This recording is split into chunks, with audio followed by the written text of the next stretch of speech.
नमस्कार मित्रांनो, सर्वांचं नवीन ब्लॉगमध्ये स्वागत आहे। आज आम्ही आलेलो आहे कात्रजच्या राजीव गांधी प्राणी संग्रहालयाला।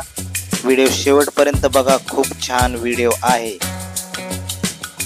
राजीव गांधी प्राणी संग्रहालय, ज्याला कात्रज प्राणी संग्रहालय म्हणूनही ओळखले जाते, हे पुण्यातील कात्रज येथे आहे। हे प्राणी संग्रहालय 1999 मध्ये स्थापित केले गेले आणि येथे विविध प्रजातीचे प्राणी, पक्षी आणि सरपटणारे प्राणी आहेत। मित्रांनो, आपले तिकीट काढून झालेले आहे, तर चला तर मग व्हिडिओ सुरू करू।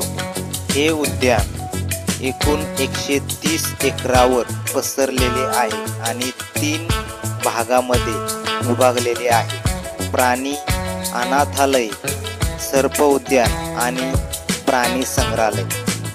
तर चला तर मग तुम्हाला सर्व व्हिडिओ मी दाखवतो। शेवटपर्यंत व्हिडिओ बघायला विसरू नका। आणि तुम्ही कधी गेला आहात का कात्रजच्या प्राणी संग्रहालयाला?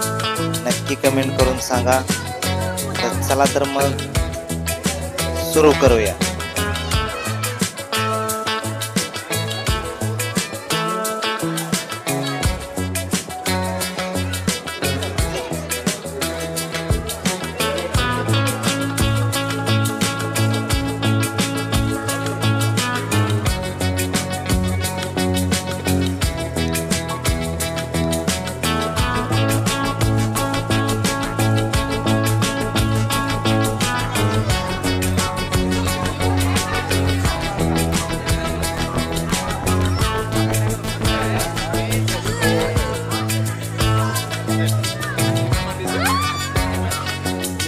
तिकडे नाही येणार कोणी।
तर मित्रांनो, आपला पहिला विभाग बघून झालेला आहे आणि आपण आता इथून दुसऱ्या विभागाकडे जाणार आहे। तर चला तर मग व्हिडिओ शेवटपर्यंत बघा।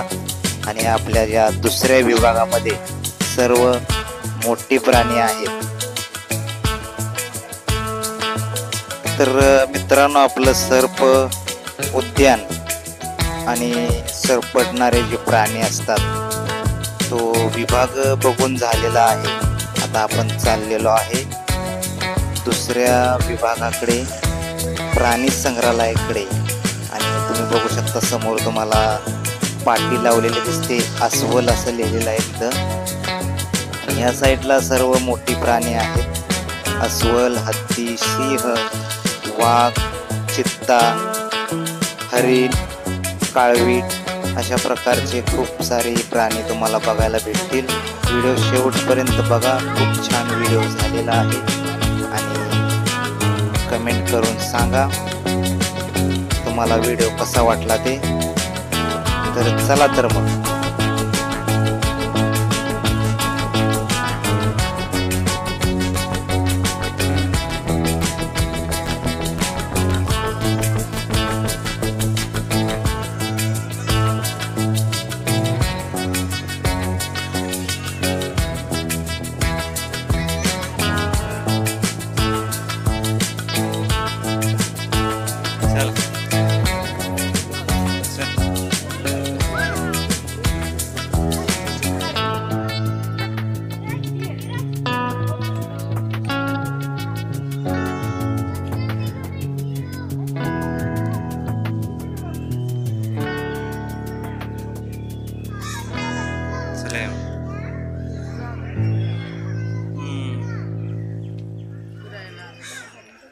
नॉर्मल आहे काय इकडे काय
कसं डेंजर आहे बघा टप्पू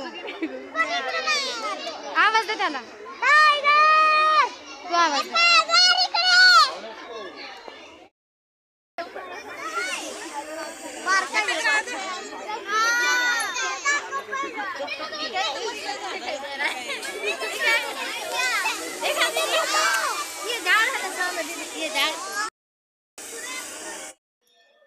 तर मित्रांनो, व्हिडिओ कसा वाटला नक्की कमेंट करून सांगा. आपलं प्राणी संग्रहालय सर्व बघून झालेलं आहे आणि आम्ही आता आलेलो आहे बाहेर आणि आता आपण जाऊया.